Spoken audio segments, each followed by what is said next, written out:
What's up, Jessie? I'm glad you're here. Thanks for having me. Stoked to be here. Introduce yourself and let's get rolling. My name is Jessie Carnes. I'm from Jacksonville Beach, Florida. You've been here a little while, though. You're coming up 9-10 years, right? 9 years. Wow. Yeah. I moved here April 1st, 9 years ago.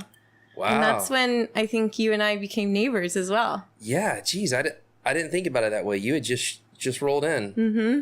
I came in, well, I lived in St. Augustine right before I moved here, but I'm from Jacksonville. Grew up in Jacks Beach. My wife there, went to school there, all that stuff. Cool. Yeah, I'm originally from Atlantic Beach, but before moving here, I lived with my dad in 34th Avenue South in Jacks Beach. That all counts as Jacks Beach. Have you seen that place lately? It's been a while. Been like 9 months, but I'm going back in May to go give my dad a hug and see my family. And tell us your journey to where you're at right now, because now you're head surfing coach at Surf Simply. Yeah. One of, if not the finest surf school in the world. There's so many good surf schools here, but you guys have a different product, and it's really interesting how your life is unfolded, whatever the right word is that I'm trying to say. So tell us your story. It's a pretty long one, but basically I was doing, when I was like 19, 20, I was doing the college school, like head down in school full time. I worked 3 jobs. I was living with my dad, and I was just like not very happy I wasn't surfing. And I grew up like surfing since I was 11, competitions, all that stuff. So I just like wanted to be in the water as much as possible. And I remember I got home from working like two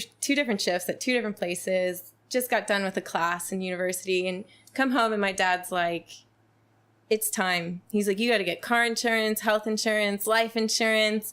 You need to get that apartment, like time to move out. And I was like, I'm not ready for this. Like, I don't think I'm ready to live that adult lifestyle yet. So I did some research and I found out like other countries were really good at doing a gap year, which is basically a year after high school, before you go to university, you go around the world and you just travel and you experience life. And I was like, I need to do that. So I continued working my 3 jobs. I actually took a couple semesters off and I saved up money living at my dad's house to come to Costa Rica. And the plan was to move to Playa Negra for 3 months. Playa Negra is an awesome town. The wave is incredible. But 9 years ago, it had a population of 50 people. So I was like, this is getting a little too small town vibe. I went up to Tamarindo and I was like, ooh, this is a party town. Not into that. Like too much, not enough surfing, and again, too much party vibes. So I came down to Nosara and I just fell in love. So it hit you right away. Yeah, I loved the early to bed, early to rise, the surf, the wave. Ostia now is like 20 minutes away. I loved the health and awareness and yoga and all of that stuff. And I was like, this is where I want to be. And so that's when I moved up the road from you. I think I was like a house away from you. Kind of backing up a little bit, actually. I did 3 months and I had to leave, and then I came back and did 3 more months, and then did 3 more months and 3 more months, and then I was like, you know what, I'm just gonna move here. I'm just gonna move there statement's bigger than people realize, because you still have to pay for stuff. Yeah. Now, fortunately, if you're single and you don't have a family yet and all that type of stuff, it's easier to up and go, but at the same time, it's a big commitment. It is. Were you scared pulling the trigger, or was it like, no, I'm out of here? You know, when you're 20, you have this confidence of the world, like you just doesn't matter if you have however many dollars in your bank account, it just really doesn't matter. But what matters, I mean, it's still that way now, but I just was happy. And I knew like going back home, like I would have been unhappy. So just being here and being happy, I felt was like the reward in itself. So yeah, I felt pretty good about moving here. So how'd you make it work? I did like a couple surf lessons here and there. That's like the only thing I really knew how to like teach or do. And then I started working at the Banana. Oh, man, I forgot about that. Yeah, I was a bartender with Maureen and Cecile and her family. And they sort of like took me under their wing. So they really treated me like a daughter of their own. And I felt like part of their family. And we did, I don't know if you remember, like Thursday nights, reggae night at the Banana. It's been a while. And then we did Saturday nights. But again, I started to get into that pattern of late nights and not surfing. So I was like, uh-oh. Something's got to change. And I always say luckily Maureen is as good looking as she is, because she attracted this one fellow into the bar named Rue. Rue is the co-founder of Surf Simply. And so they're chatting each other up, and I'm over here like, who's this guy, Maureen? And she's like, he is the owner of Surf Simply. And I started talking to him and people in the company, and they were like, you should apply. Like, you'd be a perfect fit. And so I did. And I applied, and I talked to Rue that night, and he's like, send in a video of you teaching something, and we'll go over it. So yeah, I applied, and I got the job. That's awesome. Yeah, and that was like 2 years of me like sort of living here and experience life here, and until I found out Surf Simply was So coming. I guess we got shout out to Banana, Yeah. to Rain, to Rue, Yeah. and to everyone else who told you to go submit the application. Yeah, and everyone else here who made life happy. So I think it was the community that made life like so cool and amazing. That's a good story. Yeah. I appreciate you sharing that. No worries. All right, so you got the job at Surf Simply. What next? So I got the job at Surf Simply, and I basically got the job at 22. It was my dream job. My dad finally on our phone conversations went from come home, get back to Jacksonville to, oh, I can see you've actually found your calling. Like, this is amazing. No, did that happen as soon as you got the job? I'm guessing not. I'm guessing it took a minute. Surf Simply did a satellite project over in Indonesia. So that was like the first big thing. And then just like a couple of years of working there. And I was like, yeah, this is it. Like, this is amazing. So then Dad came around? Yeah. And then Dad was like, all right, I can see why you like this. I remember one time he was like, there's probably jobs in San Jose and Costa Rica that you could coach soccer. And I'm like, Dad, like, I don't want to do that. I'm a surfer. How weird is it to try to explain to your family, this is just who I am and this is something I need to do and nothing's going to be right unless I find a way to make this kind of happen somehow? I think the only way to convince someone is to buy them a plane ticket, get them down here so they can experience it for themselves. Because although my dad was stoked and all that stuff on the phone, it did take, once he moved here visited here, that he was like, okay, I can see definitely why you're here. Going back to Surf Simply for a second, when you first started there, it wasn't the powerhouse that it is today. Like, you guys have built something really special. Yeah, it definitely was like in its earlier stages, and now it's completely different. But now you have all kinds of publicity from all the magazines and your podcast and just all the success and the hundreds, if not thousands, of satisfied clients. It didn't used to be like that. When you guys went from innocent into Surf Simply, you made a couple marketed changes that most surf schools don't do. You guys kind of like hit a breaking off point from normal surf school into, I want to do something really, really different. Yeah. So basically how that came about was Rue and Harry would sit in Innocent Surf School, and basically, actually rewinding that, Rue would teach out of his van. Yeah, you used to have a trailer. Yeah. Like down at Main Beach, like in front of Main Beach, sitting there. And Rue being Rue, like, he'd give a lesson and people just start hanging around the trailer with him. And he's like, well, maybe I should open like a store so people can hang out more.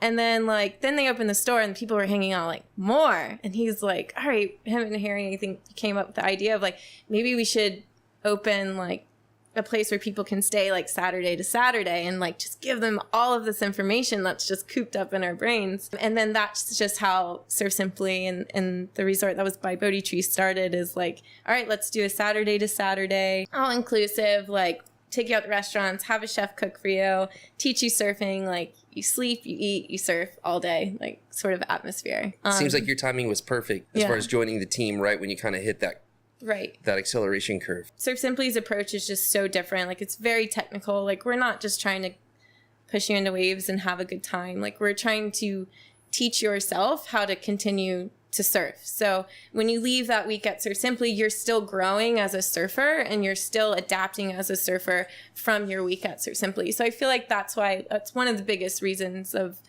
why Surf Simply is so successful, is that they have all this information, this technical information that keeps allowing them to grow as a surfer, which is fantastic. So they're not feeling lost when they come out of a lesson. They're feeling safe, confident, has some drills, has some things to go out and work on and continue to grow. You guys did something that the Yoga Institute used to do, which was get people to come back. Your levels. Yeah. I think that was one of the smartest things ever, because when they come in as a level 1, they want to get to 2 and they think about it all year. All right, I got to go back.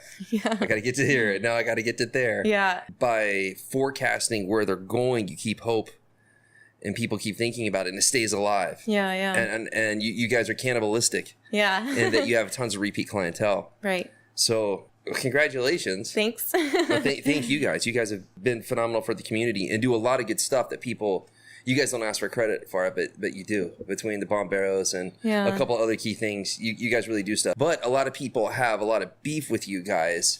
Not so much now. It seems like things are super cool now. But in the past, a lot of people really disliked you guys. Yeah. What's that all about? I think that a lot of people don't know that, like, we're not attracting the clientele that's already here in Nosara. Like, we don't take any walk-ins. We're not advertising here in Nosara. And I feel like people maybe don't know that. Like, people are booking in advance.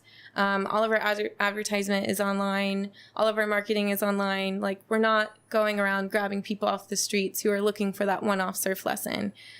Our clientele is specifically people who want to get coached in the water, not, like I said earlier, not just have that one-off experience of catching a wave in Costa Rica. Our clientele is specifically traveling here to enjoy Costa Rica, of course, in Nosara because it's so beautiful, but because they want to get better at surfing and improve their surfing. Gotcha. So it's a very specific clientele, and you're saying that you're not stealing clients from other surf schools here? Absolutely not. Definitely not.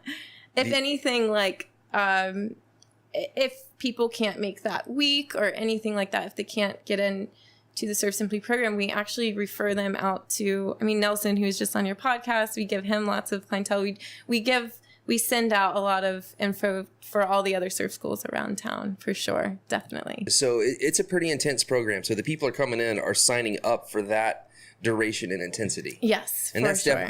that makes sense. So that's how you guys have found a way not to really compete with the other surf schools here. Yeah, like, again, we're taking, our clientele just is looking for a complete different package, and that's what we offer. So let's move to crowds. So cool. There's a bunch of y'all, and there's a bunch of people in guiones. There is. Are you guys clogging the lineup and ruining guiones for everyone? People might think that, of course. So I'm asking it in that way, so people are like, yeah, what do you got to say about that?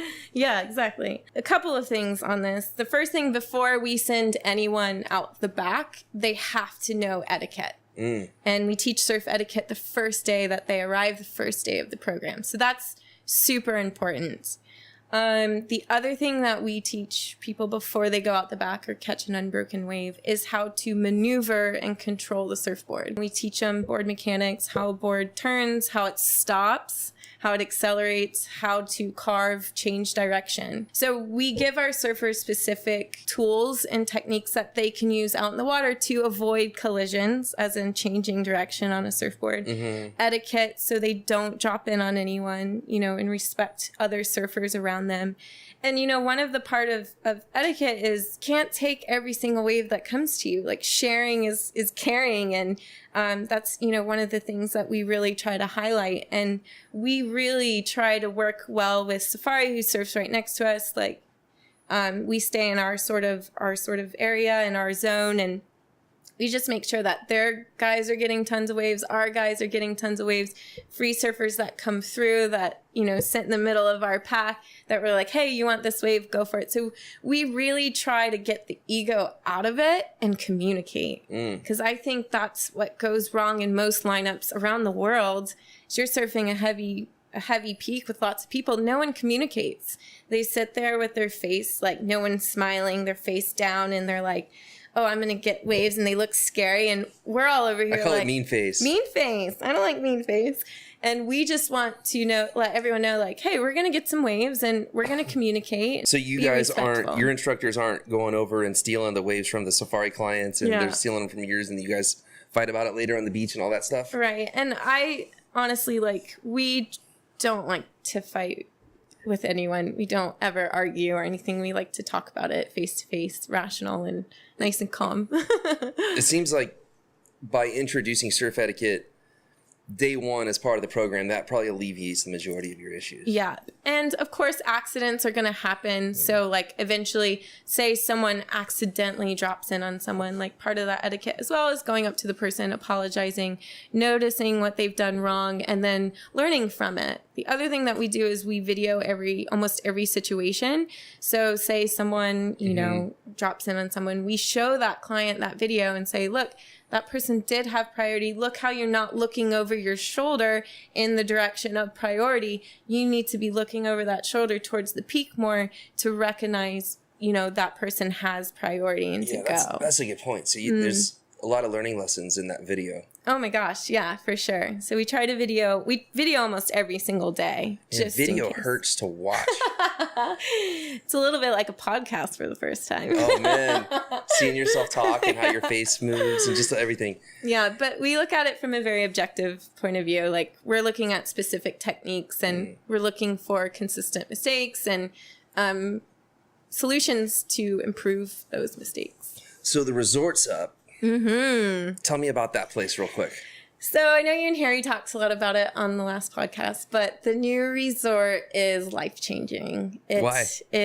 So we used to, I'm sure some of you guys may remember, we used to have to truck down all of our guests. Your big Kia truck with the bench seats in the back. All of the surfboards down, and we'd have to go over the bumpy roads, and now we just have straight access to the beach, which is beautiful. The whole sustainable way of how it's constructed and how it's just sitting there, and it's going to be LEED certified. Like, it's just fantastic. Like, so tell it just LEED certification in case someone didn't catch the Harry podcast. Yeah. What does that mean? LEED Platinum is just basically a building that is as much as a sustainable building can be.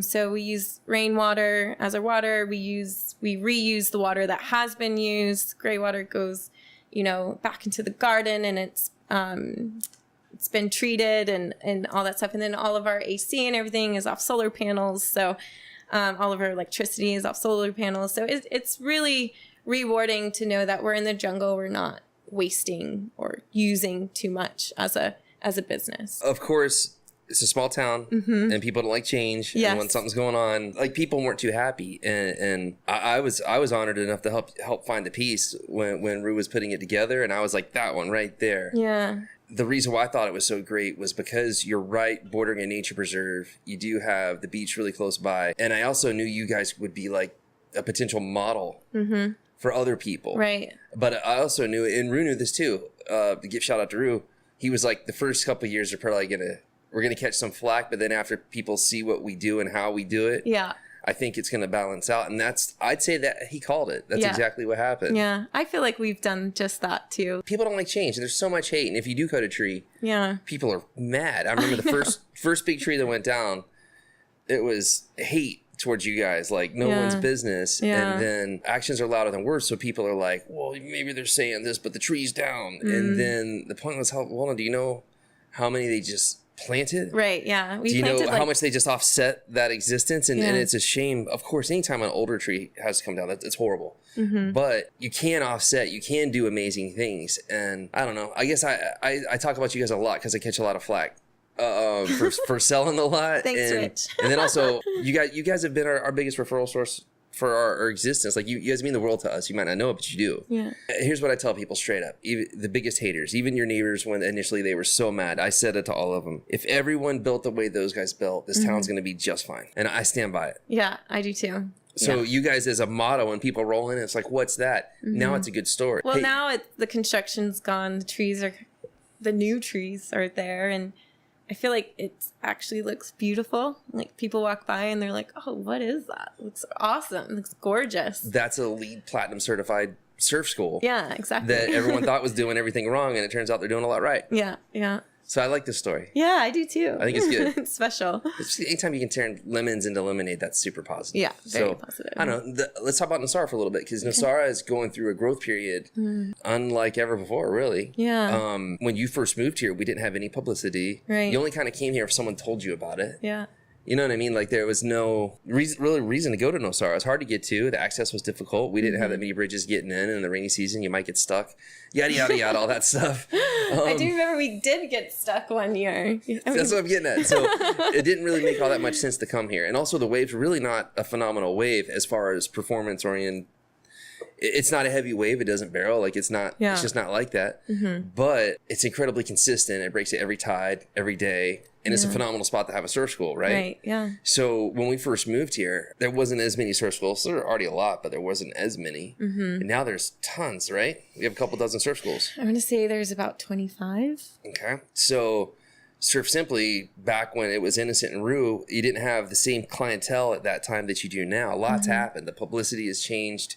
We have a whole new demographic coming in and buying and building and doing different types of stuff. The type of construction that's happening now is far superior in quality, environmentally and just quality-wise, than it even was just a couple of years ago. The people who are coming in now have money, and they like the environmental side of things. They want to keep it green. They want the monkeys to be here, and they have the money to actually do something about it. So my take on all the growth is, towns grow. Is it always going to be the same as it was? No, of course not. Are you going to stop people from coming here, though? The wave's too consistent. We have 25 surf schools bringing people in every day. And then we have real estate companies. Then we have all the whole yoga scene and Pilates scene. It's a blue spirit. It's all happening. So this whole town's like quickly turning into a real contender. I'd probably say it's probably the top place to go in Costa Rica, hands down at this point. Which is weird. You know, when we used to live in the back of Selvamar, there's no one was around anywhere. No. So what's going on? Why is Nosara taking off? I think for all the reasons why you and I fell in love with it in the first place. Like, it has to be like the lifestyle, the waves, the health, the yoga. You're so like at your best here. Like, you don't sit on the couch all day because it's too sunny outside. You're, you know, there's the jungle, there's the sun, there's the waves, there's classes, exercise classes. It's such a amazing atmosphere. Like, if I were to take a week off, like, this is where I would want to be, you know? Like, so I can only imagine why it just keeps growing. It keeps getting better. And that was a cool statement, Jessie. Yeah. That was actually really solid. I'll have to use that sometime. If I was going to take a week off, this is where I'd want to be. Yeah. Yeah, it definitely is. That's why the smile's on your face, because you're where you want to be. And it's filled with, like, the people who live here. It does take a certain person to live here. We can't go to Target down the road and get whatever we want to. Right. We can't go to the, you know, our grocery store is really, really good, but can't get certain things. Well, it wasn't always really good. And by many people's standards, really, really good to you is you thinking about what it was like 10 years ago. You know, you want to try a new recipe and you go to the grocery store and you're like, I can't because they don't have X, Y, and Z. So it takes, I remember, this is a good story. I looked, you know how Facebook brings up memories of what you had. So like 9 or 8 years ago, I woke up this morning, went for a surf, and then had to go to the bank. My motorcycle didn't start. Once I finally got it to start, went to the ATM. ATM wasn't working. Went inside the bank. The system shut down. Couldn't pull out money or whatever I needed. Oh, well. So it's like, you have to have that patience to live here. And like, no, you're going to drive to, you know, go surf one day and your tire's going to go flat. Or your wheel's just going to fall off. I remember Andrew Saxton, I pulled up to Surfing Nosara one day and I'm just like knocking on the glass window like, Andrew, help me. And he helped me like redo my tire and take me. But it takes a certain person to be here. Like, you know, so I think that's why it's also super special. Your story that you just told was funny for a couple of reasons. First off, because you were like, well, my motorcycle didn't start. How many people your age are driving a motorcycle to work that day back in Florida? Yeah, none. So that part was funny. Yeah. Then I got to go surf. Always. So in Florida, we don't have waves. Yeah. So you got to surf, then your motorcycle, which is funny in itself. And then everything was broken. And then finally, the last part, the system was down. Yeah. How many times have you heard those words? So many times. When I used to have to go to Banco Popular, right by where I work, the system was always down. So I learned to just sit through it. Yeah. You don't want to lose your spot because you have to get a number, wait forever to get to the spot, then the system's down. And then if you leave, you're messed up. So I just wait the system out. Yeah. It just takes that certain patience, doesn't it? Like, it's okay. It really does. Yeah. I was telling someone the other day, it was Nelson. Nelson just got his first truck and he's doing like adventure tours. Yeah. Local surfer. So Nelson just got his truck and I was like, congratulations and I'm sorry. He's like, what do you mean? I was like, well, cars come here to die. Yeah. And you're probably going to have some experiences in that truck. He's like, oh, no, man, Pura Vida, it's going to be fine. I was like, you driven through any rivers yet? And he's like, oh, yeah, I got stuck. I mean, how many people get stuck on a river? If you called me up, you're like, hey, Rich, can't make it, I got stuck. I'd be like, yeah. Right? It's like completely normal. Yeah. I remember before they built, do you remember this? Before they built the bridge to Ostia now, you had to cross, because I had the motorcycle, over that rickety, wired bridge or suspension bridge. And every time I was like, well, today might be my last day crossing over this river with crocodiles in it. It's kind of scary. It's so scary. It's like almost torn down now. Like the jungle has taken hold of it. Eric told me one time, if you have racks on the quad, don't go over those bridges because the racks don't fit. Yeah. And he tried it one time and had to was about to lose the quad. He's trying to figure out what to do. Yeah. So actually, do you remember how big of a celebration was it the day that we got the Bailey Bridge for Oceanol? Oh my gosh. Remember that? Yeah. That was a big deal. Huge. I remember I just drive up there and almost every time at the river just see a rental car stuck in the river in the rainy season. Like, oh, sucks to be you. It does. Yeah, so no more rental cars stuck in that river. Wow, yeah. That was a big deal. A lot of stuff changing. Super Nosara, the supermarkets. Yeah. Doctors coming in, bridges, access. I mean, it. I'm ready. So let's talk about that. I'll play devil's advocate. Okay. Everything's changing. It was better how it used to be. This sucks. Everyone's coming in. Everyone's found the place. They're even talking about doing the road. Nosara's gone to hell. It's not good anymore. What's your response? I'm ready. I'm ready for it. I'm ready for Nosara to grow. I'm ready, for the businesses here to get more popular and for this town to just keep growing. Why? I'm ready for paved roads. Why? I am. I think the amount of dust that goes into families and people who are on motorcycles, as I used to be, and quads, that's just so not fair to them. Air pollution is such a big thing in the whole world. Why is this any different? We need to be making sure that families are being able to go to work because they're healthy, not because they have asthma. I think the dust is probably the worst thing. Okay, fine. You got me on the dust, but people are coming down, building up these mega hotels this new Surf Simply place. Yeah. They're ruining the jungle and killing all the wildlife. What do you say to that? I say that that's just an easy way to look at it. But if you know the rules and regulations of Nosara, you have people like Bobby Johnson and Cookie who aren't going to allow that to happen. People like you who are, going to sell certain properties to certain people and push it. I feel like that this community, you're not allowed to build X amount of distance to the water or in the refuge. The Harmony set good examples. Surf Simply has set good examples. You're not going to come in here and throw up a huge condo. There's too many people here who love this place that won't allow that. So I feel like the community in itself is probably one of the things that will hold it together. If we didn't have the Bobby Johnsons and the Cookies and the U's, probably, you're right, probably would go in that direction. But I feel like this community is super strong. All right, fine. You're getting me on that too. You're overcoming all my objections. You mentioned Bobby and Cookie and people like that. So let's talk about them for a second. Yeah.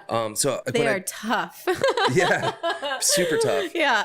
Bobby had to have thick skin back in the day. Yeah. But her thick skin of back in the day might not be the right thick skin for today. Right. Yeah. It's a different point in time. Right. We talk about that a lot. Bobby's a different. I've recorded an episode with her. I'm just sitting on it forever. So, and then we did one with Cookie and the NCA. So I want to talk about the Civic Association for a minute. Okay. So if someone ever comes and says, "Hey, everyone's tearing down all the wildlife and everything's going on to hell. It's all going to turn into McMansions everywhere."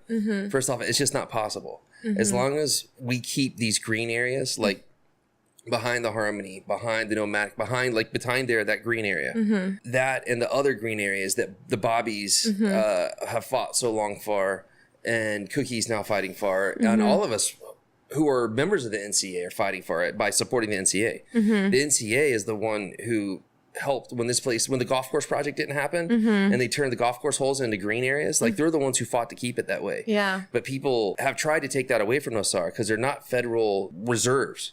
So if we say it's a preserve, it isn't. It's like a kind of self-imposed preserved, honored by people like the NCA. So if people support them and join them, that's how we keep this place cool. Yeah.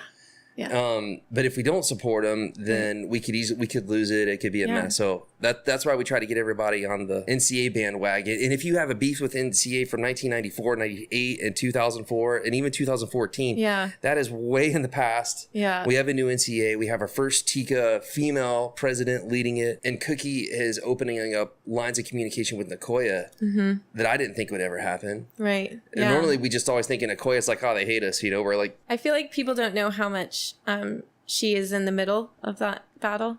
We're over here saying let's do this, let's be progressive, let's grow as a community, and then them and I or the government are, it's nope, can't do that. Well, some of our friends, you and I both have friends who are anti-growth, but at the same time they work in a business here. Yeah. So I guess yelling about growth indiscriminately isn't going to work. No. You can't stop progress. It just doesn't work. Right. If there's waves, there's surf, there's fun things to do, there's restaurants, people are going to go. Yeah. So the question isn't stop growth, because you can't. Yeah. What you can do is you can grow responsibly. Yeah. And you can make it cool. Yeah. To do like you guys built. Yeah. Like that's what we should do. Right. If we can keep doing that, I think Nosara's going to be just fine. I think you're right. Agree with that. We know you like Nosara. We know you like to surf. We know you're from Florida, like me, where we never have waves. Mm-hmm. Or we do have them. They're there for like an hour or two and then just gone. How many times have you woken up in Jack's Beach or Atlantic Beach? The wind was turned offshore overnight and blew it flat by 9 a.m. It's gone. Oh my God. In the day. Isn't it the worst? Yeah, it's the worst. Like I remember just surfing in the morning, going have breakfast, going back out. And being like, oh, it's gone. It's over. See ya. See you next month. In Jacksonville, you're in such that little armpit of the states that you can like literally be on the beach and you can see the waves passing south. Like you can see the waves on the horizon, the swell. It's insane. You're like, okay, bye. Not gonna make it in here. And if you got to go to school or work, you can't drive down to Reef Road and get a parking ticket to try to go to some place with 10 billion people out. Exactly. Or Sebastian. Yeah. Shout out to Florida and everybody who's wave starved up there. Yeah. We're not. We're not. Actually, that's probably the celebratory moment. I'm not in Florida anymore, thank God. Miss everybody, but not enough to go back. Yeah. Did you ever eat at Sliders in Jacksonville? No, I've been to Angie's. Yeah. Oh gosh, I miss Angie's. And yeah, that was pretty solid. Yeah. What's the sauce there that was so good? The Peruvian sauce. That's it. Yeah, it's so good. I don't know what Peruvian sauce tastes like this. I like theirs. Yeah, I don't know either. Never even been to Peru. Yeah, you go on a bunch of trips with your new job. Yeah. So tell us I don't know if we talked about it. What's your official job title now, and what are you doing on a day-to-day basis there? So I am the head coach of Surf Simply, and I'm also one of the owners. And by the way, I think I'm one of the only female head coaches of the surf schools in Nosara. So I was just about to go to that, and I wasn't going to stop at Nosara. I was going to say, how many high-end surf schools are there with female coaches? Yeah. At that, a head coach. I don't know, but if you are, right, or comment, I'd love to know. I'm so inspired by other female leaders, but let's transition that to the lineup and Guiones in particular. I think we have more female surfers here than anywhere I know of. Yeah. Is that right, or is that just in my head? I think so. Like, there's a lot of women in the water here, and if I were to rewind this whole podcast and say one of the reasons why I love to be here, other than the food and how healthy it is the fact that there are so many women and females in the water. Why is that? I don't know, honestly. The only other place I've ever experienced something similar was I'm going to butcher the name, so sorry, but Hossegor in France. Mm-hmm. There's women skateboarding, surfing. Wow. And maybe, it comes down to the lifestyle of the place. Like the fact that, the food's really good and the atmosphere is really nice and there's lots of exercise and surfing, and maybe safe too, that probably plays an important role. But yeah, maybe. So I guess the style of the wave and the consistency, that kind of, that seems to be a factor, right? Right, definitely. And you have a whole yoga culture. Maybe we were able to steal some yoga ladies. Yeah. Get them out in the lineup. Yeah. Is it because the lineup's so friendly? It is one of the more friendly lineups that I've been in. Like I said, there's not many, what did you call it? Mean faces? I call it mean face. Mean face. Well, I have so many Tika friends. When I first met them, they just walk around let's pick on Brian Briones. He's not here. For years, he had mean face. And I used to try to tell him, it's like, dude, people are scared to talk to you. He's like, why, bro? And it's just like, because you look pissed off, man. Yeah. And he didn't understand it. And then Andres, when he came through, every photographer we've ever had, everyone at first, it's kind of like, I didn't know if it's just like this, if it's a Latin thing, if it's like a machismo attitude or what. I didn't know. I couldn't put my foot on it. I feel like there's a lot of happy faces here. Like, not from the early Ticos when they first get going inside the business. I guess that's kind of my point. So after you get to know them, it's like, you're super nice. Yeah. And so the message was, dude, when people walk by, all you got to do is smile. Because if you're a gringo visiting here, you don't speak Spanish, you're already nervous, you're already kind of intimidated, it's not your spot. And if someone kind of has mean face on, it's not so good. Yeah. I think in Nosara, we have a lot less mean face than certainly Playa Negra, as you referenced earlier. Holy crap, that place doesn't have a good vibe at all. It's phenomenal wave, really cool little town, but the vibe in the water is not pleasant. Yeah. No. Playa Junquial, you had some dorks there for a while who were like saying, let's do what they did in California and kind of localize it and be mean to people. Like straight up, there's a guy up there, and everyone who knows that area will know who I'm talking about. Yeah. He needs to get slapped. He's like, that's the wrong mentality. I feel like I got really lucky when I was in Playa Negra, just going back to that story a little bit, because the guy who I rented a place from, he was like the leader of the pack. And so he was like, come, when we paddle out, just paddle out with me.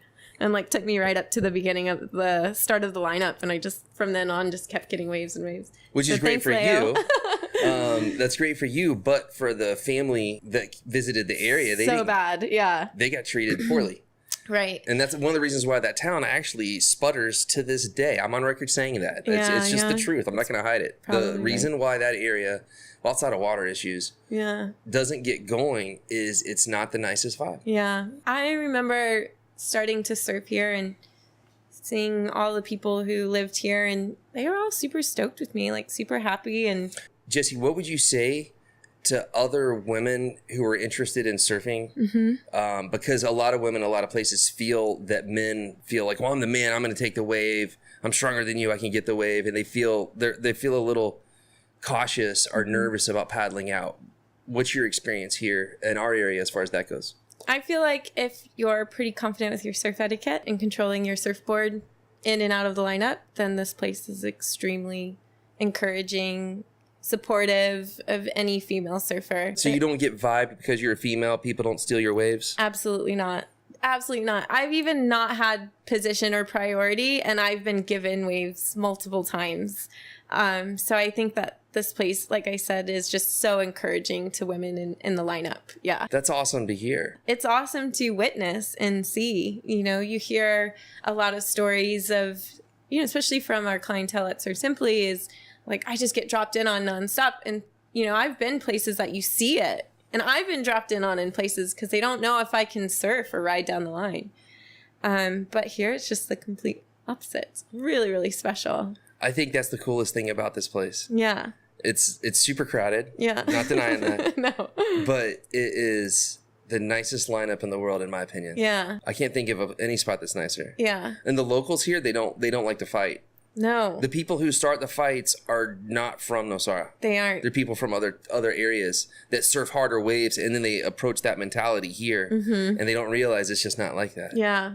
And what I like about a lot of the legendary guys here, they stop the fights, or they go tell the person who's being a bonehead. They'll go and talk to him. I like the legendary guys here as well, because I remember someone accidentally dropped in on a tourist who had that mean face, sort of aggro look, came in here thinking that this was a very aggressive beach.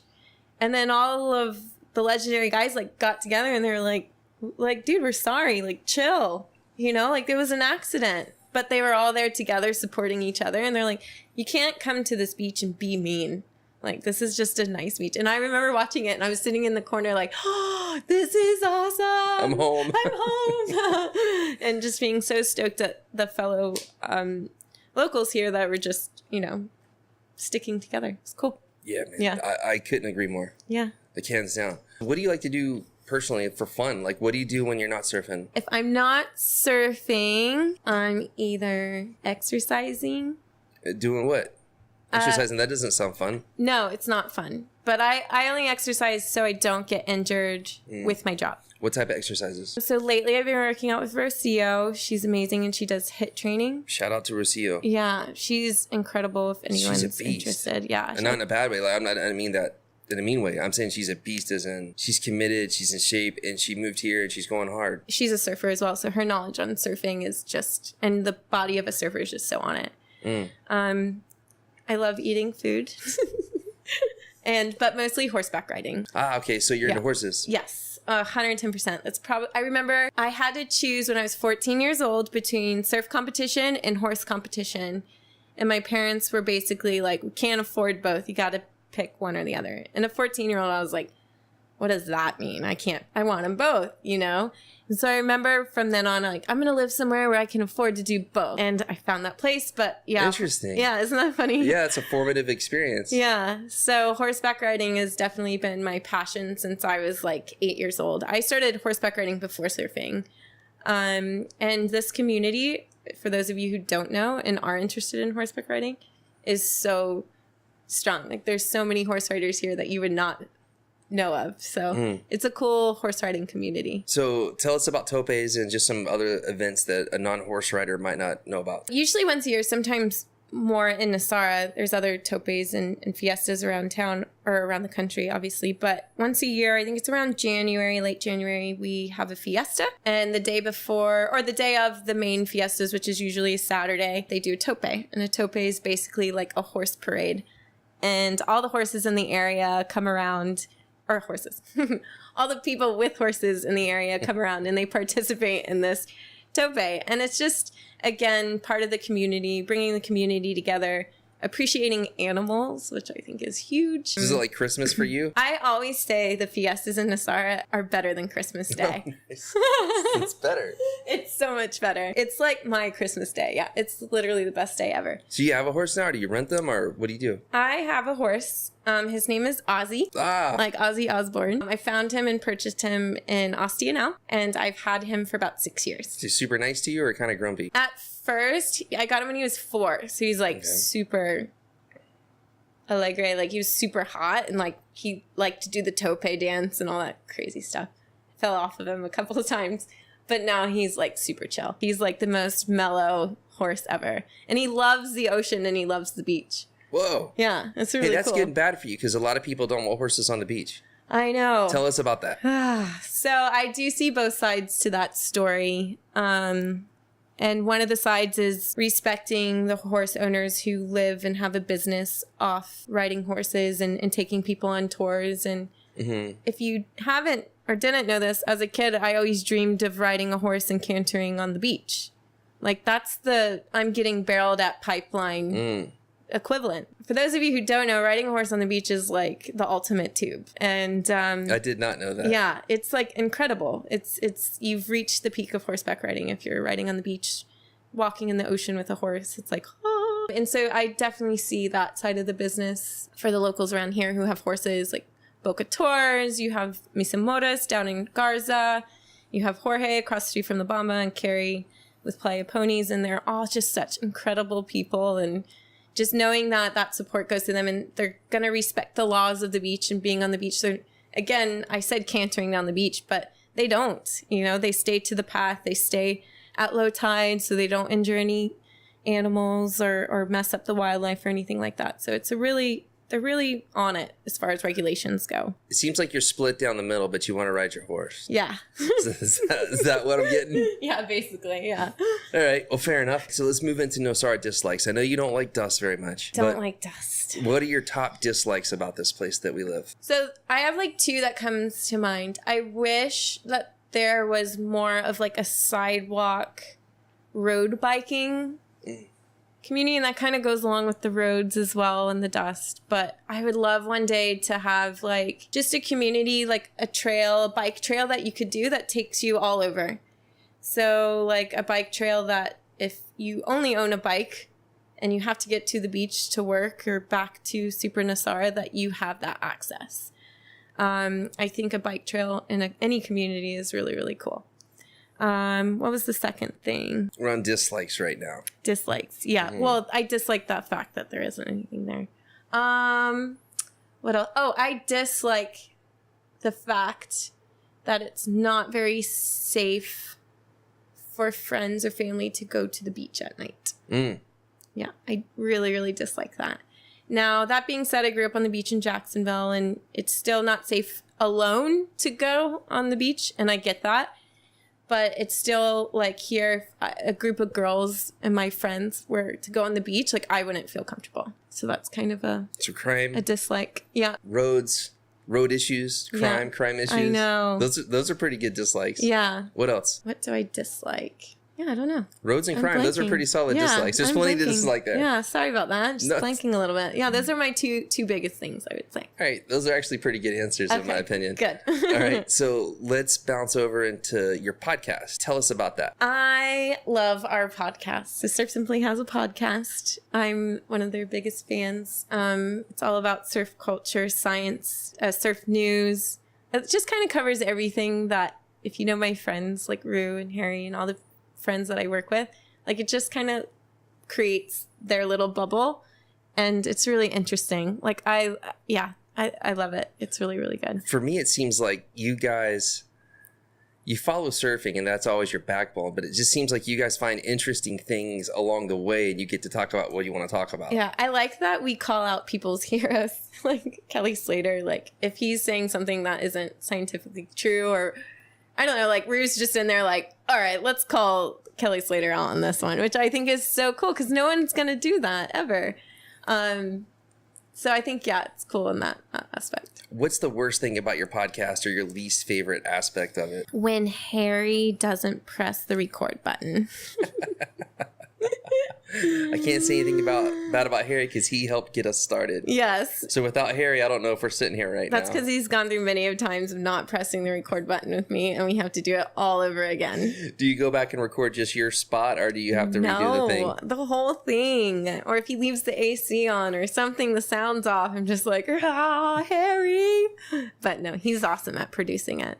Harry's the man. He is the man. I did a podcast with Harry a couple months ago. Yeah, it was really good. I loved it. Oh, you know what cool. I loved most about it is when you showed the paragliding clips and Harry's little feet are just beep, beep, beep, beep, beep, like shaking. You can just see how happy he is. He's just like a big kid. Yeah. Whenever he gets up in the air. Oh, he's a big kid on the ground. Like, he's a big kid all the time. Yeah, but you can't tell. Yeah, no. He's more like dry and engineerish kind of Harry. Yeah, as soon as you get to know him a little bit and see him in his... I just tease him a lot about being British. And I don't have anything against British people, but it's just easy to go to. Yeah, he has that super, like, posh accent, doesn't he? Yeah, maybe. Is that what it is? Yeah, like, his accent's a little bit more proper. Now I don't feel so guilty. Yeah. I've got a reason. Yeah. It's got like a target on him. Yeah, it's like those, the comedy accent of a British accent. My favorite thing about Harry, hands down, is that he's not who you think he is. Yeah. At all. Like, I think the Surf Simply clients, like maybe a couple days in, they might start getting to know him a little bit. But at first, it's like this mechanical, just black and white Harry. And then it turns out he's a great smartass and a heck of a lot of fun. And you know what? If you're stuck in a river in the middle of the night, you can call Harry. You can, and they'll actually have 3 different types of rope measured out to whatever strength it needs to be or something. What kind of car do you drive? Okay, got it. I got that rope. Let me look up the internal hookups for where I'm going to do this. Yeah, Harry's solid. All right, who else do you like over there? Who's your favorite people on the podcast to like interact with? So Asher, definitely, but now Asher's gone. He's moved to California. Say rest in peace, Asher. Yeah, Asher was definitely... We lost him? I loved Asher's outlook on it. I did too. He always came in with a positive, and if he had something negative to say... Yeah. He kind of slide in there, but like, well, hey, so this event happened, and so did this, but this one thing did happen, but he was still real positive. Yeah, super positive. And then I'm a little biased here, but Will approaches that podcast from, obviously Will surfs and he loves surfing, but he approaches it from a non-surfing perspective, which I think is quite cool. Probably helps your listener a good bit. I think that's why it is so great. But yeah, he has that perspective walking into it, so. Yeah, and he's quite good looking. Well, you don't say. I mean, good looking enough to marry? Oh, yep, definitely. So let's talk about that. You've had some big personal stuff go on. You just got married to Mr. Will. Yep. And you have a house now? Yes. So house, husband? Yes. Ozzy, does he like your husband? He does. Okay, so they're cool? Yeah, they're cool. All right, so things are smooth so far? Oh my gosh. Yeah, things are probably as perfect as they can be. Yeah, things are amazing. That's fantastic. Yeah. I'm really happy for you. Now let's move on into restaurants. And Nosara, we have a lot of restaurants. And yes, at Surf Simply, you guys have always had like your hits that you hit in the evenings, if I remember right. Yeah. So you know the restaurants really well. Yes. And I'm interested to hear what your top 3 restaurants are in no particular order. Okay. And what you get there. So rewinding a little bit. So we take our guests to 3 different types of restaurants. We take them to La Luna, obviously for the food and the sunset. La Garda Lodge, obviously for the view. And then the Harmony, because their food is so good and their service is so good. That being said, that means I go there all the time. So they're not my favorites anymore. But my 3 favorites are, I would say... Go Juice is my go-to, like, on the fly, need an acai bowl, smoothie juice. That's my favorite. My favorite thing there is their acai bowl with peanut butter. It's amazing. And then their banana coffee. It's so good. So that's my first place. Second place, a little hidden secret. Well, maybe not that much, but... Dolce Vita. I love it. It's so good. Like that whole Italian experience. And I don't know the name of the owner. I'm blanking on his name, but he's so awesome. Roberto, there we go. Yeah. Some pecorino. Yeah. He says, there's like a pink sauce on the menu because I don't know, it just translated that way. And he's like, do you want a pinky sauce? It's just so funny. And I like the amount of cheese that he puts on each plate. He's like, would you like more Parmesan? And I'm like, yeah, load it up. So I get the lobster ravioli there. And then... Is that the lobster Diablo? Or is it different? That's different. That's like for 2 people. Okay. It's like, or a huge plate of lobster. Dolce Vita, the ambiance at nighttime is pretty cool. Yeah, that's right. The ambiance is really, really cool. They give you a little limoncello at the end. Oh, yeah. Some red wine. It's really, really pleasant. Oh, and if you go on Valentine's Day, you get a rose. Well, I better get my butt up there next year. Yeah. So that whole experience is really nice. Make reservations because he books out. All right. What's the third one? The third one is... Ooh, hang on. This is what my problem. I'll start to go down a track and then just start to lose. Well, you really like Dolce Vita. You got stuck there for a minute. I did get stuck there. That's my third one. I think your first one was... Go Juice, Dolce Vita. No, I thought of this earlier. Oh, Pacifico Azul. I really like Pacifico Azul. The people there are really nice. The food there is super consistent. Margaritas are really good. One of the waiters is a fisherman, and I always see him out fishing. So I'm like, he definitely has the connections for fresh fish. So I got you. Yeah. You go fishing a lot? No, but I definitely... Will fishes a lot. He goes on his kayak and stuff. What does he normally catch in his kayak? It's a new thing, new hobby. So he goes around Pilata and just tries to catch for anything. I don't really know. That's kind of cool, though. He got a new hobby. He knows all about it. I don't. So got a kayak and he just starts going. He just goes for it. Yeah. He always likes to find new hobbies, which is really cool. If he ever goes from Pilata to Guiones, tell him to be careful paddling through there. Why is that? If you're paddling from Pilata over to Guiones, yeah, you can see the rocks offshore that everyone sees. You could go through there and it seems like, all right, I can make it. But if a set comes, you're in the wrong spot. There's rocks on each side of you and the current runs really strong there. Yeah. So one time I was paddling at SUP. This is back in the day when SUPs were huge and pre-injury. And set came through. I was like, all right, I'll be okay. I'll take the hit and I'll get back on. Well, like a dummy I had on a calf leash. Calf leash goes over my foot. Board's gone. Everything's gone. I'm out. And this is in October. So the river, the little mini river mouth at North Guiones by the Nosara Hotel was running along that current. I'm stuck between there. I'm stuck in the currents and I can't get out. No one knew where I was at. It was very... How long were you there? Was it long? It seemed a lot longer than it was. Yeah. Probably an hour, hour and a half. That's long. That's I'm a pretty strong time. swimmer, especially at the time. And it was a very humbling experience. That's actually a good point. Like, although we keep saying like Guiones is a soft, friendly wave, as soon as there's swell though, those places can get pretty It's gnarly. still a beach break. Yeah. It's still a beach break. We have a lot of currents. Lots of currents, lots of water moving around. I think we all forget that when you're paddling, around here, you're paddling through rip currents every day. Yeah. Frequently. Whenever we get clients that come to Surf Simply or guests that come to Surf Simply, we recommend 5 to 10 liters more, that they should ride 5 to 10 liters more than their normal surfboard. Interesting. And that's because, one, there's so many currents, the paddle out on a high, especially spring high. Yeah. I guess I have been dogging out Guiones pretty hard. Yeah. It is a long paddle out. It's a long paddle out. Must be in Florida. Yeah. Remember when it gets good there? It's like, it's a long paddle out in Florida. But still, Florida's like half the distance of here. So, like, we always, we start seeing people burning out, like Monday, or in the past we have. And then I've just been recommending, like, all right, you ride, for example, 35 liters. Let's put you on a 45-liter board, and let's see how this goes. And their ability to sustain and continue to do the whole camp, the whole Saturday. They thank you later. Yeah, they thank you later. That's so funny that you don't really realize how far that paddle out is and how much water is actually moving. That's smart. That's smart. And everybody wants to get on the smallest board possible because that's cool. And so let's talk about surfboards for a minute. Okay, that's a good one for us. I think 90+% of everyone in Guiones is riding the wrong board. Yeah, 110%. I agree with that. So tell us about boards in Guiones. It all depends on the waves. Low tide, a little bit rippy.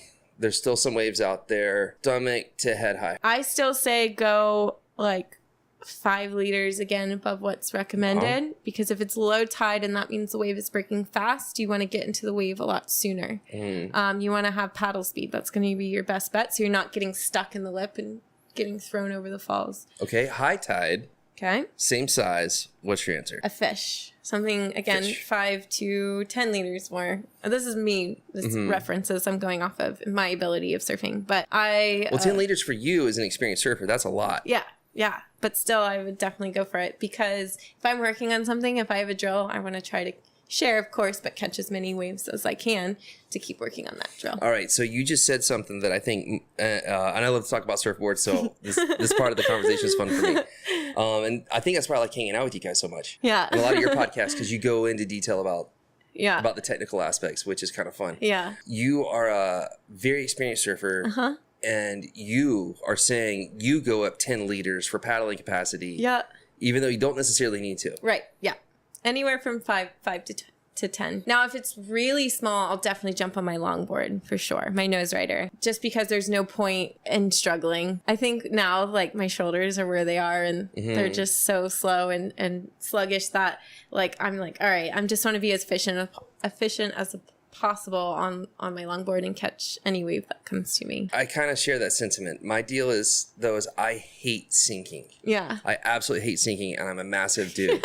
So it's hard not to sink. Yeah. You've been longboarding really good recently, by the way. Sorry, just to throw that in there. No, I appreciate it. Thank you. My deal is, when I moved here from Florida, rode a longboard a little bit, but I was just like, there's waves. I never have to ride a longboard again. I'll just get really into shortboarding. Right.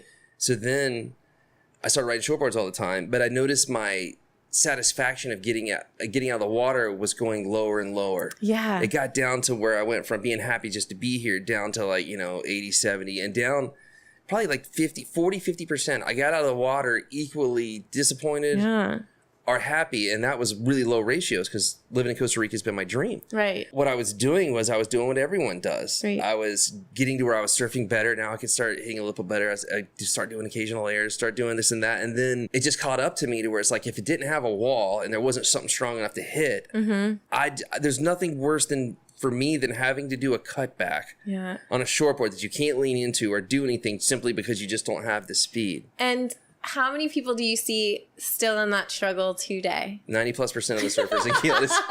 You know who has really good board selection is your wife, Amy. Oh, man. She's always on the best board for those conditions. You think so? I do. She rides bigger boards. She does.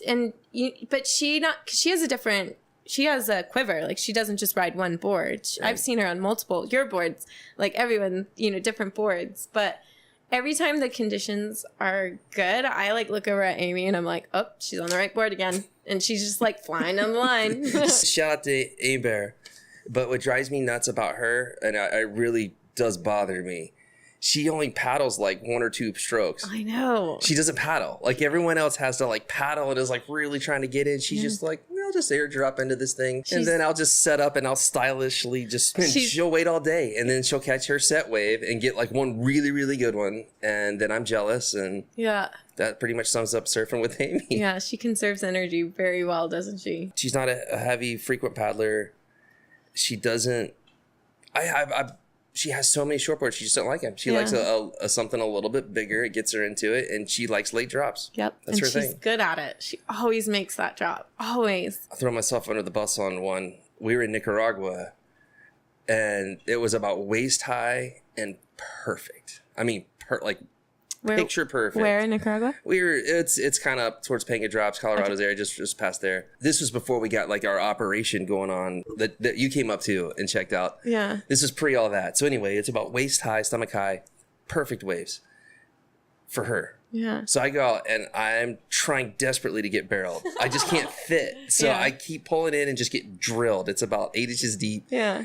And I'm just getting one after the other. And she's just sitting on the beaches when the kids were real little. So she's watching the kids and I was frothing to get out there. And she basically just watched me make a fool of myself and kept getting my shirt knocked off and going ass over tea kettle nonstop. And then she goes out there and she just sits.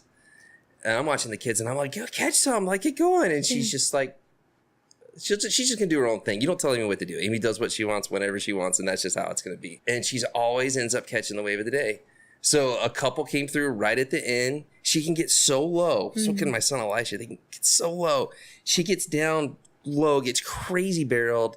Can't even see her anymore. She pops right out and just walks up to the beach. She's like, okay, we can go now. That's epic. I've tried so hard and I really couldn't succeed at all. And she didn't try at all and succeeds very well. Wow, that's awesome. That's kind of our relationship in the water.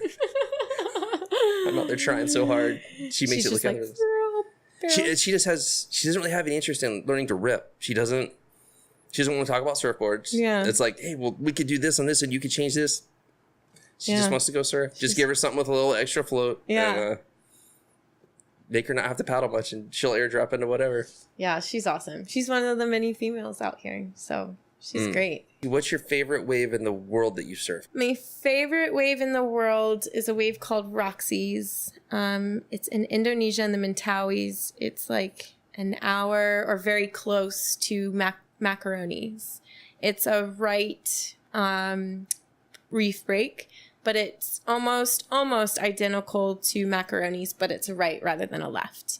It has a little barrel on the takeoff, and then it just reels into a really nice deep section at the end. And as far as like working on intro to barrel riding / throwing out the fins, it's like a perfect wave for that. Oh man, so that's hard not to like. Yeah. You got a little bit of both. Yeah. Enough of a wall to get like the fins up and out of there for a second, and then also a barrel section. Yeah, it's a really fun, playful wave. While we're on the subject of barrels, what's the hardest part about barrel riding? Personally or in general? Well, I know my hardest part is I just don't fit. Yeah. So I think this is kind of personal and maybe general for other listeners out there. I think the first thing is getting the confidence to go, because it's such an unknown. When you're paddling in and you're like tucking under and trying to stall yourself in the most critical part of the wave to be underneath the lip. And having the courage to do it. Yeah, it's pretty intense, because the only other time we've been there is going over the falls and wiping out. Right. So I think that's the one of the hardest challenges, is saying, okay, I'm going to take off late, make the takeoff, and then get into a stance and tuck under. And go to this place that my entire body and mind is telling me not to be. Exactly. But still do it. Yeah. And then somehow remain calm. And then we haven't spent much time there, so there's that unknown of like, all right, well, what's it going to be like? The other thing that I think is challenging is learning how to fall in that process. So this is something Rue taught me. I would multiple times try to pull underneath to get a barrel, and I would always hit my surfboard. Always. I'd fall on it. The fins would hit me. The fins would roll underneath my spine and my back. And that freaks me out too. But once you get set up, if you sort of use your hips and your feet and you shoot the board forward and fall back, and or you sort of jump forward in front of the surfboard, you're away from the board. So falling is something that you do need to have a little bit of a talent when tube riding. Let me clarify that though, because that's an interesting point. Yeah. And a lot of people might not have heard the information you just shared.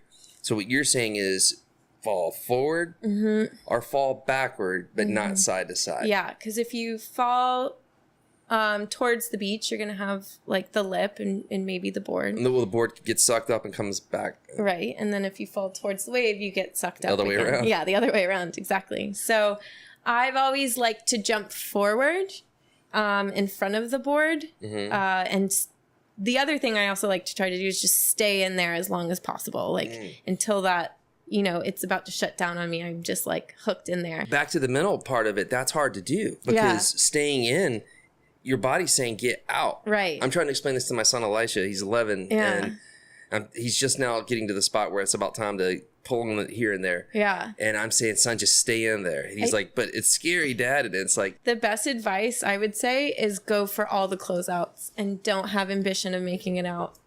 Interesting. Like just catch as many barrels as possible. And if you're not going to make it out, go anyways.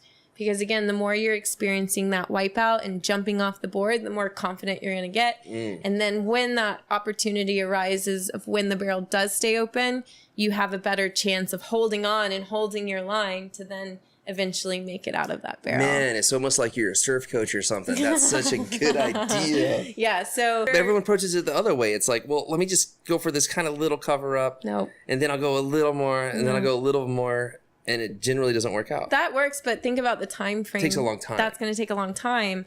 Whereas if you go to Aussie or low tide guiones or any barreling wave and you just have ambition to just pull in on any wave, that repetition is going to get higher and higher. That experience is going to happen more and more. You're right. And your opportunity will then start to arise. You know, change things for me on the mindset part, which I think is the most important part. Outside of, I'm too big, I don't fit, but sometimes I can. Or I can get in there for a second. Yeah. But what changed things for me was riding SUPs back in the day. When I came from Florida here, I could ride a shortboard. every day. Now, in Florida, a successful ride is not the same thing as a successful ride here, because it's just supply and demand. There's a lot more waves. So here you might catch 10 waves in a session, 2 or 3 really long good ones with linking up turns and having enough, 2, 3, 4, 5 turns in a wave. Florida's successful ride is literally just making it down the line, and even getting a little kind of teeny turn or two. so my expectations govern happiness. That's kind of one of the principles I generally live by, is like, try not to get too crazy in your head. But I stopped getting happy with just standing up on a wave and going down the line. I was like, well, I want to turn. Well, now I want to hit the lip. I want to do a 360. I even want to try an air. I want to do these things. It's more exciting. It is. And it wasn't fun to just stand there anymore. And actually, that's probably what I hate in surfing the most, is having to just stand there. Surfboards are these amazing things that you can practice rail work and positioning, and that's what longboard afforded me. It was like, wait, I'm not getting on a longboard just because the waves suck. I'm going to get on a longboard and stand in the right spot and get this vibe or this feeling. No one on the beach can see it. No one knows it's happening. No one thinks it's cool. Maybe 1 or 2 people who are really experienced board riders, but the main fun thing about longboarding is putting the rail in exactly the right spot. Oh, it's so nice. It's unique, and no one knows it's happening.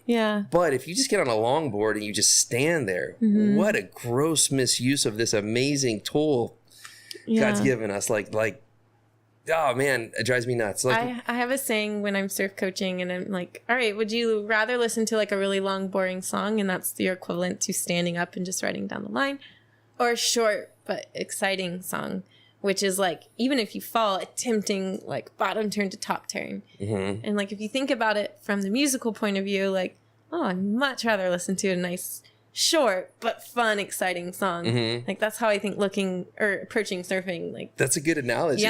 Like, should be. Like, if I'm on a board, a short board in particular, and the waves aren't very strong, I'll do a cut back really hard, knowing I'm gonna fall, just to feel the rail get in there, and just to, have that moment of progression, and then fall but not make it. No one's keeping score. There's not a contest. No, but it makes you feel good. Or it's more fun than sinking.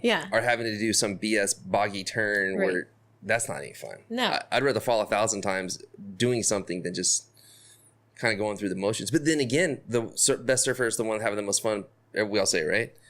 I just don't have fun anymore just standing there. I gotta, like, if it's longboarding, gotta walk around. And I don't like longboarding anymore in chop, because that takes real work out of the equation. And even though, being from Florida, we're both extremely comfortable surfing in chop. It was always choppy when we had waves for the most part. We didn't have waves unless there was chop. The wind had to blow up a little something to go do what we did. But here it's different, right? Especially having the offshores during the high season. So I think it's longboard heaven. I really do. I can't think of a better beach break in the world. We are so spoiled to surf a longboard than here. And you know that, and I know that. So if it's small and weak, that's the call. Definitely. But we're moving into the rainy season now. So short boards. What are your 3 favorite boards right now? I have... again, it depends on the swell, but my 3 boards that I have right now is, I have a 511 semi-pro, and that's my barrel board. My Asti Marbella, trying to, again, pull in and so with some juice, it's the semi-pro? The Midas, I just got it. Wow. Firewire. It's an amazing board. It's made by Machado Surfboards. Fish, nice 5'8", 31 liters. 30 liters. And thruster fin setup. That has some hips in it for you, though, like for your size. Like, that's it's not tiny. No, they recommend for me on like Firewire surfboards 24 liters. Yeah, say you gotta be like a 25, 26. No, I'm up 30. So you're kind of like my wife a little bit as far as that goes. And I always say, like, if you can't turn a bigger board, that has to do with your technique more than the board. Explain that, because that's powerfully true. You can watch somebody turn a longboard. I think I can turn a longboard. They're stronger than a lot of shortboards, but those same people who I'll be debating it with, they don't think it's cool to ride the longboard. And it's like, no, I want to do stuff. And my point is, get on the longboard so you do learn how to do stuff. Longboarding teaches you to shortboard better. I agree. And the reasoning of that, as you mentioned it earlier, like moving your feet around is something that's super important. And when you're on your shortboard, people don't realize that when you pop up, people usually just keep their feet on the board and they don't move it. And it's time to cut back. The feet are in the same spot. The rail digs and they fall. And what happened? Yeah. Your foot wasn't far back enough, or your foot was too far forward. Right. So moving your feet on a shortboard is one of the biggest things. But going back to what you said, like, you can turn a 24, or let's just use size, like a smaller board, way easier, of course. Like, it takes way less effort to move like a 5'8" or a 24 liter board.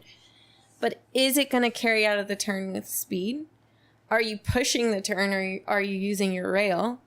Are you bogging your turns or forcing your turns? And that's usually the signs and symptoms that we see with people who are riding too small of a board. But they see positive effect because they're like, okay, I'm going to turn, and the board turns. So they're like, that's their positive effect from it. Right. But or they get a touch of speed. Or they get a touch of speed, right. But in the long run, they're not creating speed. They're not putting the board in the right place. They're forcing the maneuver rather than turning the board on rail. And so you just see a lot of... You just defined the lineup. Yeah. For the most part. You see just a lot of really bad technique with people who are on too small a board. But they see it as a positive effect because they're seeing results. But where they really will see the results is by having proper technique and a board that will help them get there. That's with like speed and time. Old movie North Shore, the super cheesy movie that's a classic now from back in the day. Rick Kane goes to Hawaii with his little twin fin, and he's like, "This is hot," and then he goes and meets what was that actor's name who played Chandler? Oh, don't know. Oh, wait. Dadgummit, I met him at a surf expo. He was one of the nicest guys. He knows the Bombards from Catalina Island. Really? He knows all about Nosara. Cool. I have no idea how we just got onto that. But he was I forgot his name. Anyway, some actor dude. He's a really cool guy. So shout out to him. Sorry, I forgot your name.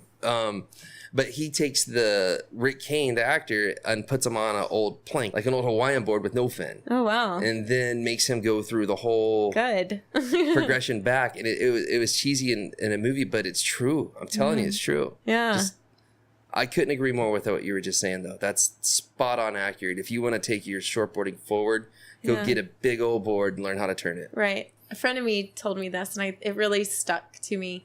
If you were stuck on an island and you couldn't get off this island until you reached, let's say, like a level 3 surfer, which is like maneuvers on the wave face, and you couldn't leave the island until you got to that goal, which would get you there faster? Wow. A longboard, a 9-foot board, or a 5'8"? There you go again, making sense of things. Like, not even, like, I'm talking about like step 1, never even seen a wave or a board, to step 3. Like, you're definitely going to progress a lot faster and a lot sooner on a longer board. Do we owe this bad stigma of bigger equipment to that whole 80s, 90s surf scene of Kelly Slater and the glass slipper style of board? Yeah, I think we owe this to just the sport of surfing just being a little delayed, like, as far as, is it a sport, is it a lifestyle? Like, I feel like the fact that if you have the approach of it is a sport, you become more technical, like golf. Like, you become more technical about it. You do video analysis,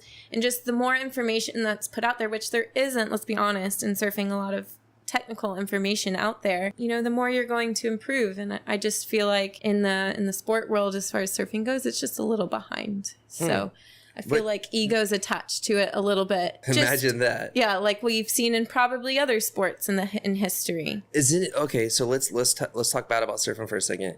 Is there any sport so reluctant to change as surfing? Is there anyone out there? Because I can't think of one. I cannot think of one advancement in surfing that was well received. Not one. Can't think of one right now, but that's a good one. Okay, so all right, I can't think of any other surf. All right, so surfers are kind of dumb, but they figured something out, right? I feel like surfers are just so filled with ego. Like, they just want to look cool and want to be on the newest thing, rather than just trying to be, like you said, the one having fun. And I wonder if there were no magazines and no videos, would people still have this rush to a board that doesn't really fit my surfing mentality? Good question. I feel like maybe because if they saw other good surfers doing that, then they'd probably be like, that's a good surfer. That's a small board. If I want to be a good surfer, that's what board I need to be So you on. think it'd still be there? I think it'd still be there, but not as much. Yeah. I think you hit the nail on the head earlier when you said people aren't riding shorter boards because they do feel so some progression and they think they're evolving because they're going a little faster or they're having that moment. The reality is the long run. It's very limited growth as opposed to exponential. Significant. Yeah. So I'm with you on that. All right. So next question. Is there any advancement in surfing that has ever been well received? Because I'll chart out some while you're thinking about this. Yeah. So when it went from no fins to a fin, people didn't like it. When it went from balsa to foam, people didn't like it. When it went from longboards to shortboards, people didn't like it. Right. When it went from no leash to leash, people didn't like it. When the wetsuit came out, people didn't like that. I could keep going. Yeah. So even when the wetsuits came out with the inflatable part that saves lives for big wave surfers, like surfers attack literally everything new that comes out. When SUPs came out, they didn't like it. Whenever foils come out, they didn't like it. Whenever anything comes out, we talk smack about it. We always fight it. So that's back to, I already know your answer. You're saying that's the ego and that's the... Well, also I'm thinking like a new building opens up in Guiones. People don't like it. I feel like people don't like change. And when they see something that they love and they see it change, maybe it's hard to like let that go. Okay, so you're the exact opposite though on Nosara. Let's steer back into something you said earlier. So you want the change, you want the growth, you're happy about it, you want people's businesses to flourish, you just want... I want surfing to keep growing. Yeah. I can't wait for the day that kook isn't a word in surfing. I don't think that's going to happen in your lifetime. I think you're stuck with kook for a little while. Oh, yeah. I hate that word. You know what? Hating it as a surf coach, though, that's pretty good mentality. You're in the right job. Yeah. Your job is to make people not kooks. Yeah. All right. You do a good job of it. We've been talking for a while. I know. It's Hopefully it's interesting. I haven't, for years. I don't think you and I have talked more than 5 minutes. I know. For like 5 years. We used to talk all the time. Well, it's good to have you here because I enjoyed it. What I would be interested in doing, if you're up to it, is maybe coming back and we have a specific surf like type thing. Maybe we actually go surf somewhere on different style boards. Cool. And then you can come in and say, all right, see this, see that. And you can destroy me. Maybe we'll get Harry in here and we can mess with him. And I'm in. Let's just have some fun with it. Cool. That sounds all right. great. Thanks for sharing your knowledge. Thanks for coming in. No worries. Before we go, is there any shout outs or anyone you have anything to say anything to? Yeah. I think my first person I like to shout out is you. You're doing so much for the community and getting people to see different perspectives and views on this community. And it's a dirty job, but someone's got to do it. I'm honestly trying. Yeah. So like I really am. I think we have to give you some credit there. Thank you. It's awkward when you say that though. Makes me feel funny. But no, you're doing a great job. The other shout out is to everyone at Surf Simply. I love you all. My husband, Will, and my mom and my dad. Hi, guys. Thanks for letting you come to Costa Rica and pulling it off. Exactly. Thanks for the support. I'm sure they're extremely proud of you. Yeah. Your story's a classic one. Yeah. My young daughter thought she was just being ditzy and just wanting to surf and play and didn't know she was going to pull it off, but now look at you. And you've been honored with a lot of publicity recently and a lot of accolades, and you're not old yet. Nope. Congratulations on your success. Thanks for coming in. Thank you. Thanks for having me.